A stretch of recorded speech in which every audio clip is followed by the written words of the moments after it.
2, and welcome to this episode of Shift. I'm your host, Palmonia Gordon. I am actually in Toronto. I'm looking out the window at Weston and I just got my first Christmas gift! What About Us? This is a documentary about a group of powerful women. They have suffered abuse, mental, physical. Abuse is abuse. We have how many different nationalities? There's people from the islands, people from Canadian, people who are Filipino, any background that you can think of. We represent one of them. And we are sharing our story. And I got my own t-shirt so I can walk around and probably say, what about us? And I'm just so excited. Thank you. Love you.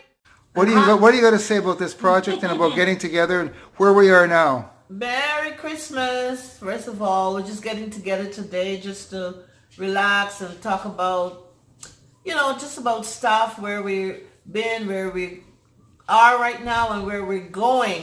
And where we are right now is we're smack dab in the middle of post-production. Yes, that's the hardest part of this project, Yeah. but we're getting there, and it's going to be super, super great. So we're looking forward. Yeah, we got a couple of big dates coming up, end of January, which is the press conference or media launch, whichever you want to say, and then sometime over the first weekend of March, which is Women International Day weekend, is Ontario premiere, Canada premiere, world premiere. World premiere. And Cindy, what do you got to say about all this? Happy New Year. We started off very humbly at your place with this great film. Wow. Yeah. I appreciate everyone coming to coming on board with the film and its development. We have a great team. I really enjoyed working with everyone and being a part of this family, because we are definitely becoming very much closer, sharing our stories, and it's just a wonderful feeling supporting women who have been abused, who have had violence in their lives, and it feels you're not alone. Yes. And so that's a reminder that we want to send up there. What's the biggest impact you felt since you've been doing this?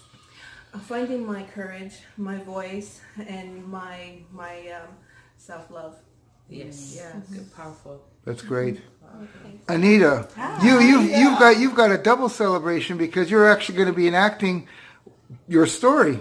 A little bit, yeah. Yeah. It's an interesting opportunity that came up, and it's so cool how things happen the way You're going to be involved in a movie, and you think maybe it was serendipitous because you happen to be part of this project and then other things just opened. the universe works in mysterious ways. Yeah. And you just have to keep your eyes open for different opportunities, and when they come up, you're supposed to leap into them as opposed to shy away and push back. And Well, that's one thing that this project has done, because you leapt right in and now you're in a movie.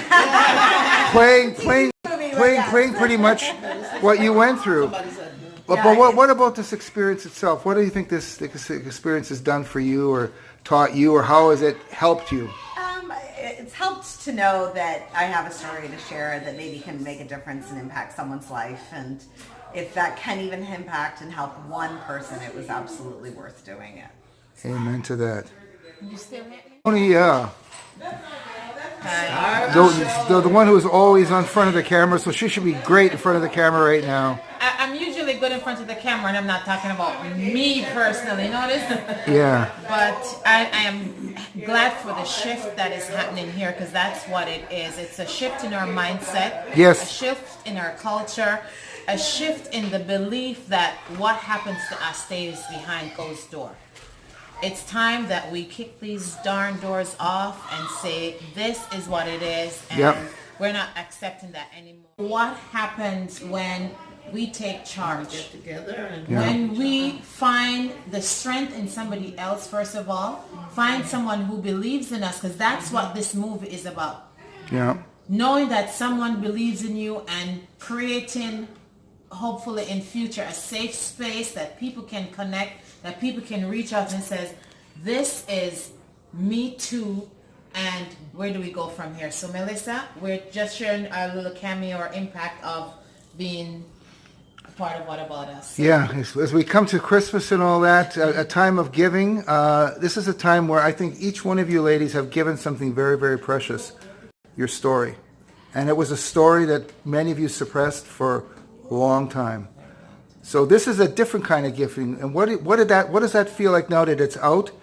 And what does it feel like being part of a project like this? I'm highly favored. I'm blessed. Yes. I have accomplished so much less than a year. I am so proud of myself. And to be a part of this diverse movement is that if my story could just reach one person, I've accomplished what I was here for.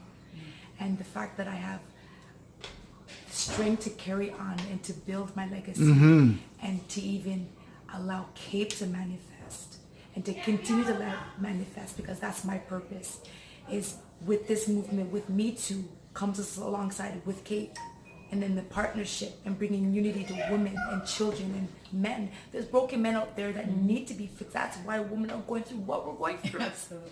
Yep. Why women are going through what we're going through. Absolutely. Yep. So I am humbled, I am grateful, and I'm ready to receive the doors of Oscars.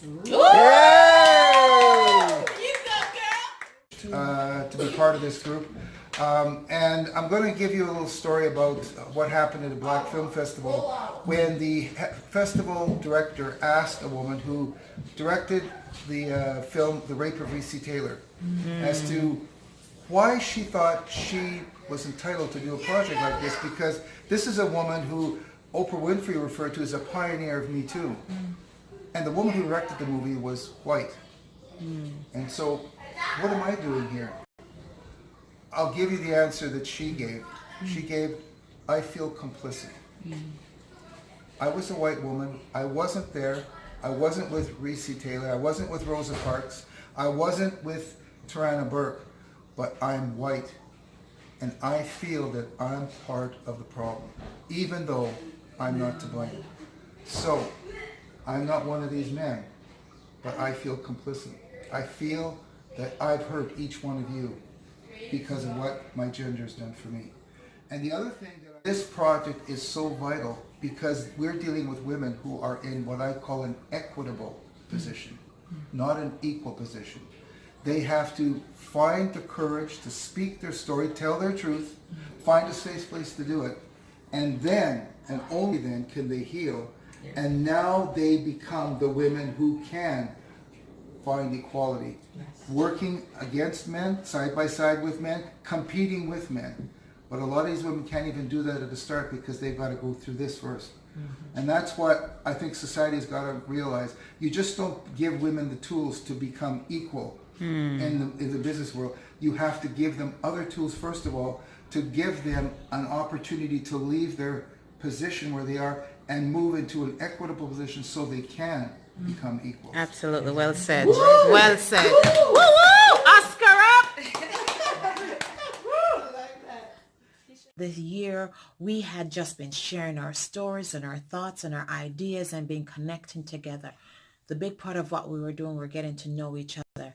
And as we are closing the year, we're doing something differently. We're taking the last 7 days just to pick someone from the community and to celebrate their accomplishment, their victories, their win, the changes they have experienced. And we want to take them as we celebrate with them. We're going to look at it to see the impact and to see if we have in fact had wins that are similar, but we haven't recognized that they were wins and claimed them as such.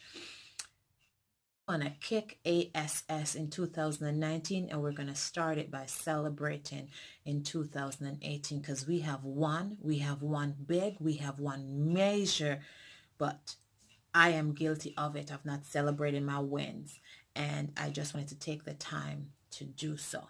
Okay? I love you. God bless you. Remember, like the second hand on the clock, you're going to take 60.